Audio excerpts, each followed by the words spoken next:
सुप्रभात प्यारे बच्चों, जागरूक नागरिक कार्यक्रम के अंतर्गत आपका फिर से स्वागत है। आज हम लोग तीसरे सत्र में आत्मश्रद्धा का विकास भाग 3 एवं 4 पढ़ेंगे। पिछले सत्र में हमने आत्मश्रद्धा का विकास भाग 1 भाग 2 पढ़ लिया था। आज हम लोग भाग 3 और भाग 4 पढ़ेंगे।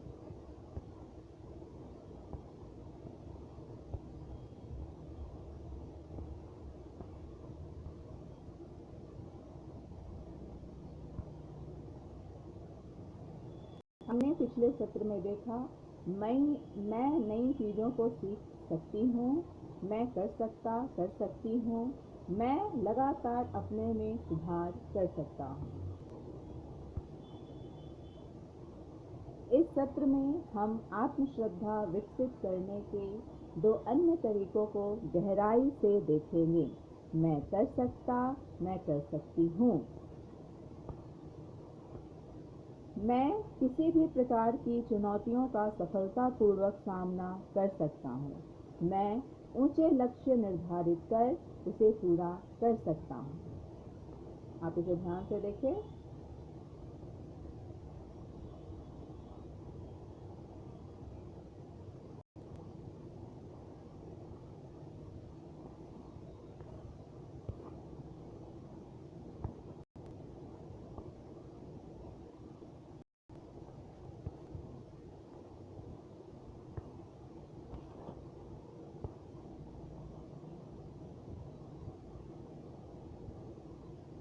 आत्मश्रद्धा का विकास भाग 3 चुनौतियों को स्वीकार करने के लिए इच्छुक होना। तो आत्मश्रद्धा के विकास के भाग 3 में हम जिस बात को जानेंगे वो है चुनौतियों को स्वीकार करने का इच्छुक होना। इस माध्यम से हम आत्मश्रद्धा का विकास किस प्रकार कर सकते हैं। अन्वेषण 1A। विद्यालय ने एक शैक्षणिक यात्रा का आयोजन किया है। इस दौरान छात्र एक दिन के लिए गांव में जाकर ग्रामीणों के साथ मिलकर उनके काम में सहायता करेंगे। इस विषय में 2 छात्र इस प्रकार सोचते हैं। रितु की प्रतिक्रिया। यहाँ पहुँचने के लिए हमें 2 घंटे एक भीड़ भाड़ वाले ट्रेन में सफ़र करना होगा। फिर एक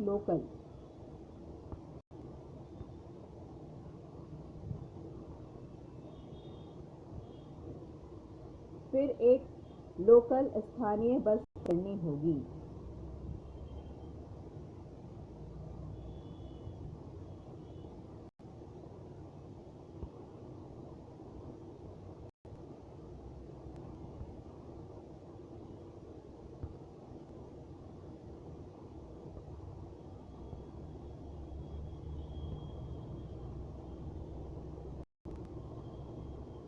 फिर एक स्थानीय बस पकड़नी होगी। पता नहीं गांव वाले कैसा भोजन देंगे। अत्यधिक शारीरिक श्रम करना पड़ेगा जिसकी मैं आदी नहीं हूँ। यहाँ तो उचित शौचालय की सुविधा भी नहीं होगी। मैं इस यात्रा पर नहीं जाना चाहती। दीना की प्रतिक्रिया। वहाँ मुझे कुछ असुविधाएं तो होंगी जिसकी मैं आदी नहीं हूँ, लेकिन उससे क्या, यह मेरे लिए एक नया अनुभव होगा। मैं इसकी प्रतीक्षा कर रही हूँ। मैं इस यात्रा के लिए जाना पसंद करूँगी। इसमें बहुत मज़ा आएगा। दोनों किस प्रकार की चुनौतियों का सामना कर रही हैं? तो एक नई जगह की यात्रा वो कर रही हैं, उसके बारे में जानने के लिए इच्छुक है, जिसमें कि रितु बिल्कुल नहीं जानना चाहती और दीना बहुत ही उत्साहित है। रितु व दीना दोनों की प्रतिक्रिया में क्या भिन्नता है? रितु वहाँ की कमियों के बारे में सोच रही है, उसे क्या परेशानियाँ होंगी, क्या मुसीबत होगी, उसके बारे में सोच रही है। लेकिन जो दीना है वो हर तरह की मुसीबत और चुनौती का सामना करने के लिए तैयार है और इस गांव के भ्रमण के लिए वो बहुत ही उत्साहित है। रितु के कठिनाइयों में से घबराना, इस रवैये का दीर्घकालीन परिणाम क्या होगा कि आगे वो किसी भी प्रकार की चुनौती का सामना नहीं कर पाएगी। दीना के कठिनाइयों का सामना करने की इच्छा व साहसिकता के प्रति प्रेम, इस रवैये का दीर्घकालीन परिणाम क्या होगा कि वह जीवन में आने वाली हर चुनौती का सामना सहजता से कर सकेगी। कुछ सालों बाद रितु व दीना दोनों एक बैंक में नौकरी कर ली हैं। दोनों का प्रमोशन पदोन्नति के लिए इंटरव्यू साक्षात्कार होता है। हम एक ग्रामीण शाखा के शाखा प्रबंधक के रूप में आपकी पदोन्नति पर विचार कर रहे हैं। रितु की प्रतिक्रिया, मुझे नहीं पता मैं कैसे नए लोगों के साथ एक अनजान जगह में काम कर पाऊंगी। गांव का रहन सहन कैसा होगा इसकी भी मुझे जानकारी नहीं। कृपया मुझे ग्रामीण शाखा में नहीं भेजें। कोई बात नहीं यदि मुझे पदोन्नति न भी मिले। दीना की प्रतिक्रिया, यहाँ चुनौतियाँ तो होंगी। मैं कभी भी ग्रामीण क्षेत्र में लंबे समय तक नहीं रही हूँ, लेकिन फिर भी आवश्यकता पड़ने पर मुझमें चुनौतियों का सामना करने का आत्मविश्वास है। बहुत सारी नई चीज़ों को सीखने का मेरे लिए यह अच्छा अवसर है। यदि पदोन्नति मिले तो मैं खुशी से स्वीकार करूँगी और वहाँ अच्छे से अच्छा करने की कोशिश करूँगी। समय के साथ किसकी आत्मश्रद्धा आत्मविश्वास में बढ़ोतरी हुई, ऐसा क्यों हुआ? तो समय के साथ दीना के आत्मविश्वास में आत्मश्रद्धा में बढ़ोतरी हुई है, क्योंकि उसमें चुनौतियों का सामना करने का साहस है। अन्वेषण 2A, रघु अपने साथियों के साथ बहस करने और असहमति व्यक्त करने की चुनौती का सामना करना नहीं चाहता है। उदाहरण 1, अपने साथियों के साथ यह निश्चित करने में कौन सी फिल्म देखने जाना चाहिए, कौन सा प्रोजेक्ट बनाना चाहिए, कौन सा उपहार खरीदना चाहिए इत्यादि। यद्यपि वह असहमत है, फिर भी उनके कहे हुए के अनुसार चलता है। उदाहरण 2, जब उसके मित्र शौचालय जाने के बहाने कक्षा छोड़कर बाहर चलने के लिए कहते हैं। मैं बाहर जाना नहीं चाहता, लेकिन मैं उनसे बहस करने से घबराता हूँ। मेरा उनके साथ जाना ही अच्छा है। नरेश अपने साथियों के साथ बहस करने से नहीं घबराता। ईमानदारी से वह जैसा महसूस करता है उसे व्यक्त करता है। मैं नहीं आना चाहता। तो डरते हो? कितने डरपोक हो। नहीं, मेरे विचार से कक्षा में रहना अधिक महत्वपूर्ण है। रघु अपने साथियों के साथ बहस करने और असहमति व्यक्त करने की चुनौती का सामना करने से घबराता है। इसका दीर्घकालीन प्रभाव क्या होगा कि वह आत्मविश्वास की कमी उसमें हो जाएगी। वह हर समय दूसरों के कहे अनुसार चलेगा। उसमें अच्छा और गलत ये भी निर्णय करने की शक्ति नहीं रहेगी। नरेश अपने साथियों के साथ बहस करने तथा अपने विचार को स्पष्ट करने से नहीं घबराता। इसका दीर्घकालीन प्रभाव क्या होगा? तो इससे कहीं ना कहीं नरेश के आत्मविश्वास में वृद्धि होगी। वह यह निर्णय कर सकेगा कि क्या गलत है क्या सही है, और जो चीज़ गलत है वह कभी नहीं कर सकेगा।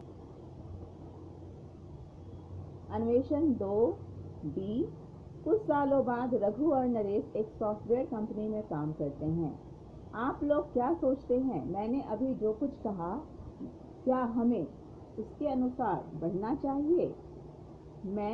ये रघु कह रहा है, मैं असहमत हूँ, लेकिन सभी लोग हाँ कह रहे हैं। यदि मैं कुछ कहूँ तो बॉस मुझसे नाराज हो सकते हैं। जी हाँ सर।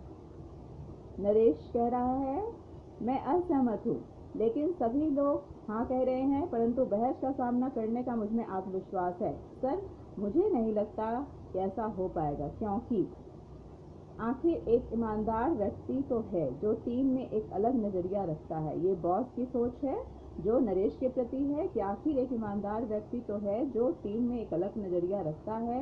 नरेश टीम के लिए एक अनमोल उपलब्धि है।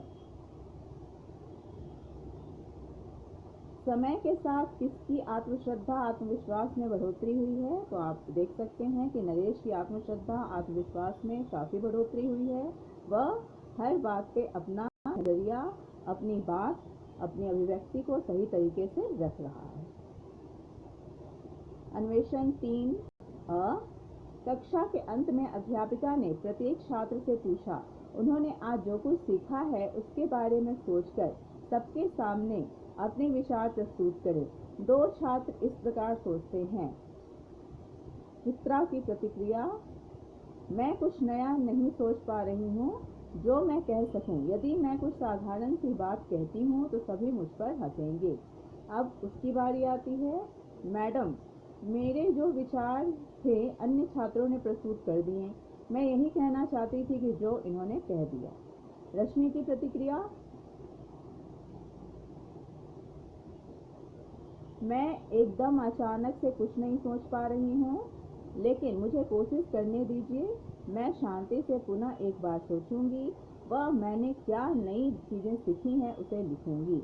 मैडम, मुझे 2 नई बातें समझ में आई। पहली बात यह है कि दोनों किस प्रकार की चुनौतियों का सामना कर रहे हैं। तो दोनों की चुनौती यही है कि वो अपने विचारों की अभिव्यक्ति ठीक ढंग से चित्रा नहीं कर पा रही है और रश्मि अपने विचारों की अभिव्यक्ति सही तरीके से करना चाहती है। चित्रा व रश्मि दोनों की प्रतिक्रिया में क्या भिन्नता है। चित्रा दूसरों के कथनानुसार चलती है, लेकिन रश्मि अपनी बातें सोचती है, वह अपनी अभिव्यक्ति करती है।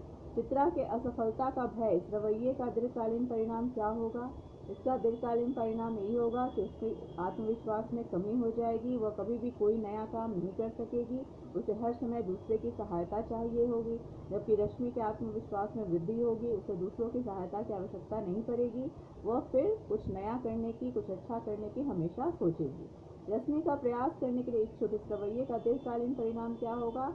इसका परिणाम होगा कि वह आगे जीवन में कई चुनौतियों का सामना कर सकेगी। अगर उसे एक बड़ा कार्य भी दिया जाए तो वह सफलतापूर्वक अच्छे ढंग से अपने अनुसार कर सकेगी। कुछ सालों बाद चित्रा व रश्मि एक ही कंपनी में काम कर रही हैं। उनके बॉस उनसे अलग अलग पूछते हैं, एक महत्वपूर्ण प्रस्तुति बनानी है, क्या आप सोचते हो कि आप बना पाओगे। चित्रा की प्रतिक्रिया, मैं इस प्रस्तुति को बनाने में घबरा रही हूँ।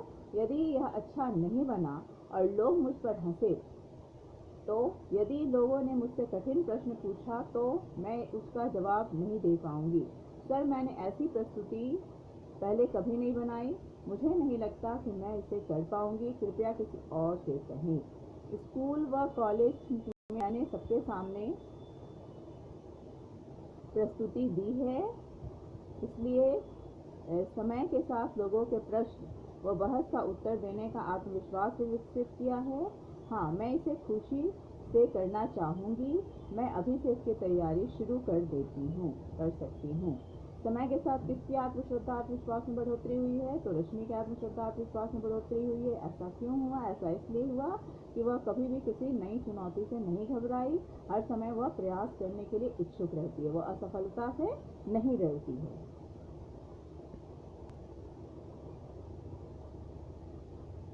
अन्वेषण 4A, जयेश व अशोक अगले दिन विद्यालय में होने वाली प्रदर्शनी के लिए देर तक रुककर चार्ट लगाने का कार्य कर रहे थे।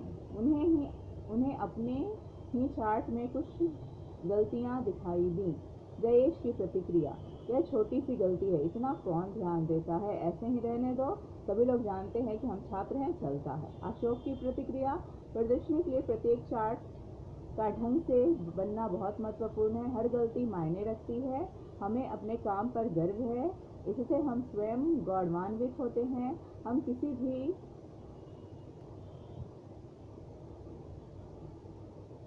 भी तरह इसकी क्वालिटी गुणवत्ता में समझौता नहीं कर सकते। दोनों किस प्रकार की चुनौतियों का सामना कर रहे हैं। तो दोनों इस चुनौती का सामना कर रहे हैं कि जो जयेश है वो अपने कार्य को सही ढंग से नहीं कर रहा, उसके लिए कोई श्रद्धा या लगन उसमें नहीं है। लेकिन अशोक अपने कार्य को बहुत सही ढंग से कर रहा है, पूरी श्रद्धा के साथ कर रहा है और समर्पण के साथ कर रहा है। जयेश व अशोक दोनों की प्रतिक्रिया में क्या भिन्नता है। जयेश अपनी गलतियों को बहुत ज़्यादा ध्यान नहीं देता, अपनी गलतियों को सुधारने का उपाय नहीं सोचता, लेकिन अशोक अपनी हर गलती पर ध्यान देता है और उसे सुधारने का उपाय करता है। जयेश के चलता है इस रवैये का दीर्घकालीन परिणाम क्या होगा। इसका परिणाम यही होगा कि वह लापरवाह हो जाएगा, हमेशा अपनी गलतियों पर ध्यान नहीं देगा और कहीं ज़्यादा गलतियां वो आगे कर सकता है। अपनी गलतियों को सुधारने का उस पर कभी भी कोई विचार उसके मन में नहीं आएगा। अशोक का अपने कार्य में गर्व होना, इस रवैये का दीर्घकालीन परिणाम क्या होगा। तो इससे उसके कार्य कुशलता में वृद्धि होगी, उसके कार्य में कम से कम त्रुटियां होने की संभावना होगी, सभी लोग उसकी प्रशंसा भी करेंगे। अन्वेषण 4B, कुछ सालों बाद जयेश व अशोक दोनों ने अपनी कंपनियां शुरू कर दी हैं। एक बड़ा संभावित पार्टनर पूछता है, क्या आप अंतर्राष्ट्रीय स्तर का उत्पाद बना सकते हैं। यदि आप ऐसा कर सकते हैं तो आपको बहुत बड़ा ऑर्डर मिल सकता है। देश की प्रतिक्रिया। अंतर्राष्ट्रीय स्तर की क्वालिटी से युक्त उत्पाद बनाने का आत्मविश्वास मुझमें नहीं है। मेरे कर्मचारियों को इस तरह के उच्च स्तरीय उत्पाद बनाने का प्रशिक्षण भी प्राप्त नहीं है। हम अंतर्राष्ट्रीय बाजार के लिए तैयार नहीं हैं। मैं आपका प्रस्ताव स्वीकार नहीं कर सकता। अशोक की प्रतिक्रिया। मैं निश्चित रूप से कह सकता हूं कि हम अंतर्राष्ट्रीय क्वालिटी से युक्त उत्पाद बना सकते हैं। मैंने अपने कर्मचारियों को इस तरह की चुनौतियों को स्वीकार करने का प्रशिक्षण दिया है। ये जरूर कामयाब होंगे। क्यों नहीं, हम उत्पाद निर्मित करेंगे। समय के साथ किसकी आत्मश्रद्धा आत्मविश्वास में बढ़ोतरी हुई है? तो अशोक के आत्मविश्वास में वृद्धि हुई है। ऐसा क्यों हुआ? क्योंकि उसने हर एक त्रुटि पर अपना ध्यान दिया, अपने कार्य को अच्छे से अच्छा बनाने का प्रयास किया, उत्तम बनाने का प्रयास किया।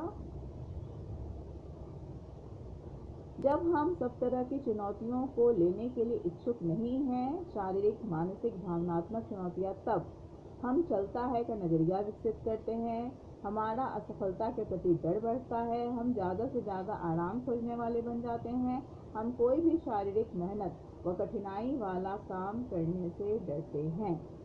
हमारा उत्कृष्टता के जब हम सब तरह की चुनौतियों को लेने के लिए इच्छुक होते हैं, चाहे वो शारीरिक हो, मानसिक हो, भावनात्मक हो, तब हमारा उत्कृष्टता के प्रति प्रेम बढ़ता है। हम ज़्यादा से ज़्यादा आराम नहीं खोजते, बल्कि साहसिकता की तलाश करते हैं। हम किसी भी काम में आने वाली कठिनाई व कठिन परिस्थितियों से भयभीत नहीं होते। हम नई चीज़ों को सीखने के लिए तैयार रहते हैं, भले ही इसके लिए कई बार असफलताओं का ही सामना क्यों न करना पड़े। परिणाम स्वरूप समय के साथ हमारा आत्मविश्वास बढ़ता है, आत्मश्रद्धा बढ़ती है। तो आपने देख लिया कि चुनौतियों को स्वीकार करने के पश्चात क्या क्या होता है, क्या क्या सकारात्मक विकास हमारे अंदर हो सकता है, और चुनौतियों को नहीं स्वीकार करने का क्या परिणाम होता है। अब हम अगले पॉइंट की ओर चलेंगे। भाग 4, taking up goals and accomplishing them.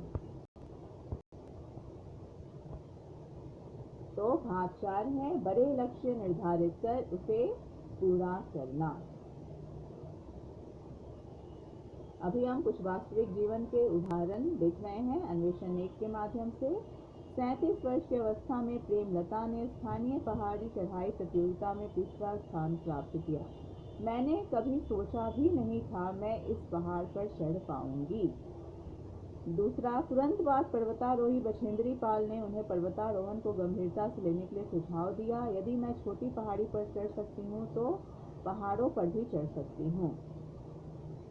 प्रशिक्षण केंद्र में उनके ट्रेनर को लगा कि वे अधिक उम्र की हैं, लेकिन वे अपने लक्ष्य से विचलित नहीं हुई। उन्होंने अपना प्रशिक्षण पूरा किया। उन्हें सर्वोत्तम प्रशिक्षार्थी पुरस्कार भी मिला। लक्ष्य प्राप्ति में उम्र बाधा नहीं है। उन्होंने छोटी चोटियों पर चढ़ना आरंभ किया था। एक चोटी पर चढ़ने के बाद उनका आत्मविश्वास बढ़ा। तब उन्होंने बड़ा लक्ष्य निर्धारित किया। क्यों नहीं, मैं माउंट एवरेस्ट पर चढ़ने का प्रयास करूं। 48 वर्ष की अवस्था में कुछ साल प्रशिक्षण लेने के बाद मैं माउंट एवरेस्ट पर चढ़ गई। क्यों न विश्व की 7 सबसे ऊंची चोटियों पर चढ़ने का प्रयास करूं। 50 वर्ष की आयु विश्व की 7 सबसे ऊंची चोटियों पर चढ़ाई कर चुकी हैं। आज वे दूसरों को पर्वतारोहण का प्रशिक्षण देने का आत्मविश्वास रखती हैं। वे कहती हैं, मुझे विश्वास है यदि मैं इस प्रकार का कुछ कर सकती हूँ तो सभी कर सकते हैं। प्रेमलता ने अपनी यात्रा के हर स्तर पर किन बड़े लक्ष्यों को निर्धारित किया? तो पर्वतारोहण को ज़्यादा से ज़्यादा पर्वतों की चढ़ाई करने का उन्होंने लक्ष्य निर्धारित किया। हम उनके प्रेरणादायक जीवन से क्या सीख सकते हैं कि कभी भी लक्ष्य को छोटा नहीं रखना चाहिए, बल्कि हमेशा लक्ष्य बड़ा होना चाहिए और उसे पाने का भी पूर्ण प्रयास करना चाहिए, और कभी भी किसी भी कारण की वजह से हतोत्साहित नहीं होना चाहिए। लक्ष्य के लिए प्रयास करना कैसे हमारे आत्मविश्वास को बढ़ाता है? लक्ष्य के लिए प्रयास करने पर हम कई प्रकार की चुनौतियों का सामना करते हैं, और चुनौतियों के सामना करने की शक्ति जब हमें आती है तो कहीं ना कहीं हमारे आत्मविश्वास में भी वृद्धि होती है, और इस प्रकार हम बड़े से बड़े लक्ष्यों को प्राप्त कर लेते हैं।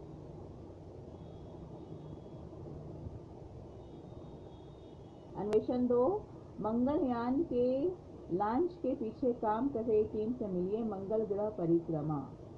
इसरो के वैज्ञानिक की एक टीम भारतीय अंतरिक्ष अनुसंधान संगठन को सिर्फ 15 महीनों के मंगलयान को लॉन्च करने का कार्य दिया गया। टीम के लिए सबसे कठिन लक्ष्य था, लेकिन उन्होंने इस लक्ष्य को स्वीकार किया। लक्ष्य को पूरा करने के लिए लगभग 500 वैज्ञानिकों ने दिन रात काम किया। काम का बहुत जोर पड़ने पर टीम ने लॉन्च की तारीख को टालने के विषय में नहीं सोचा। बहुत कम समय में ही टीम को कई प्रकार की तकनीकी समस्याओं का उत्तर मिल गया। उन्होंने नई तकनीक सीखकर उस पर महारत हासिल कर ली। एस अरुणा, टीम के एक सदस्य, कहते हैं, इस अनुभव के बाद इसरो की टीम का इस तरह के कठिन मिशन को लेने के प्रति विश्वास बढ़ा है। अब टीम की नींव इतनी मजबूत है कि वे इस तरह के मिशन के साथ काम करने के लिए हमेशा उत्सुक हैं।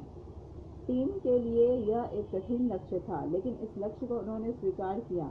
आपके विचार से यह लक्ष्य कठिन क्यों था? क्योंकि काफ़ी कम समय दिया गया था। टीम को दिन रात लगातार काम भी करना पड़ा।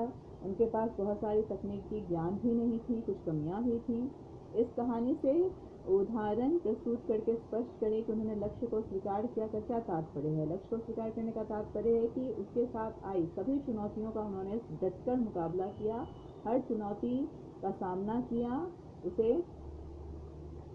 उस चुनौती को पूरी तरह से हटा के अपने लक्ष्य प्राप्ति में सफलता प्राप्त की। इसरो की टीम पर इस अनुभव का क्या परिणाम था? इस अनुभव का यही परिणाम था कि टीम की आत्मविश्वास में बहुत ज़्यादा वृद्धि हुई थी और वो अब इस तरह के मिशन के लिए हमेशा तैयार थी।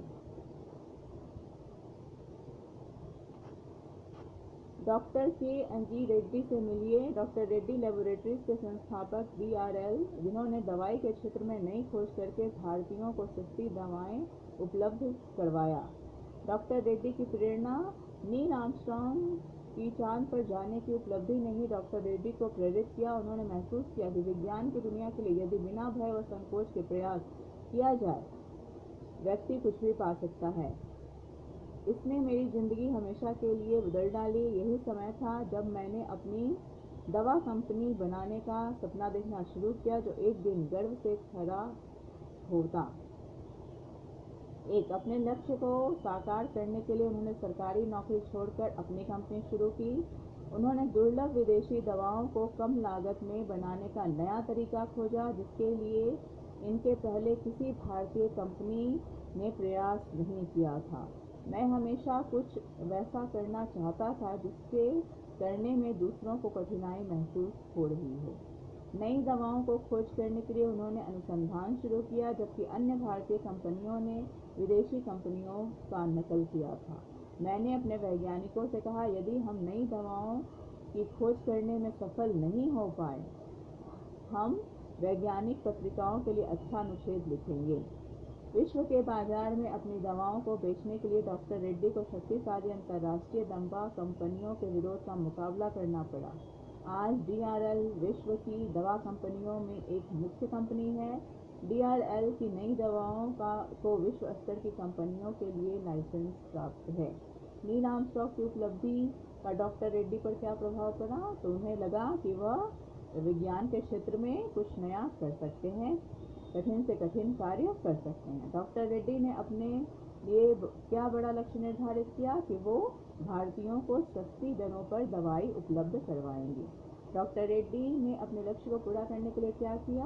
तो वो सबसे पहले उन्होंने अपनी सरकारी नौकरी छोड़ दी। इसके बाद हर तरह से अपनी नई कंपनी को स्थापित करने का प्रयास किया। सभी चुनौतियों का भी सामना किया, सभी कठिनाइयों का डटकर मुकाबला किया और अंततः अपनी कंपनी को एक विश्व स्तरीय कंपनी बनाया और अपने लक्ष्य को भी प्राप्त किया।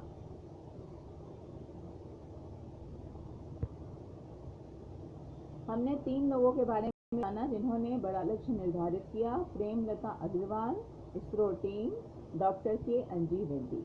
इन सभी ने स्वयं में विश्वास के साथ अपनी शुरुआत की।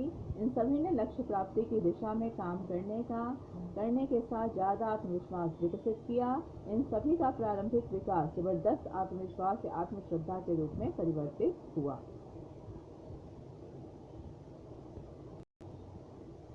सत्र 3 का समापन किया। इस तरह से हमने इस सत्र में जान लिया कि आत्मश्रद्धा का विकास किस प्रकार किया जा सकता है। हम चुनौतियों का सामना जब करते हैं तो हमारे अंदर किस प्रकार की अच्छी भावनाएं विकसित होती हैं, हम किन किन बातों को सीख पाते हैं। फिर हमने 3 ऐसे व्यक्तियों के बारे में भी जाना जिन्होंने किस प्रकार अपने लक्ष्य की प्राप्ति अत्यंत कठिनता के साथ की। धन्यवाद।